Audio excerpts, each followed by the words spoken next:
is very important for me to explain this to you so you know what is happening in India. Muslim women wearing hijab, it's become an issue. Hijab is some sort of a weapon. A woman can take off her clothes in countries, but she can't put on more clothes. How is this happening? Because of Islamophobia.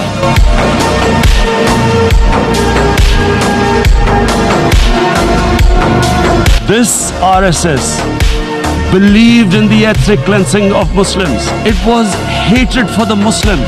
It was this ideology of hate that made Narendra Modi in 2002 do a pogrom against Muslims in Gujarat when he was the chief minister.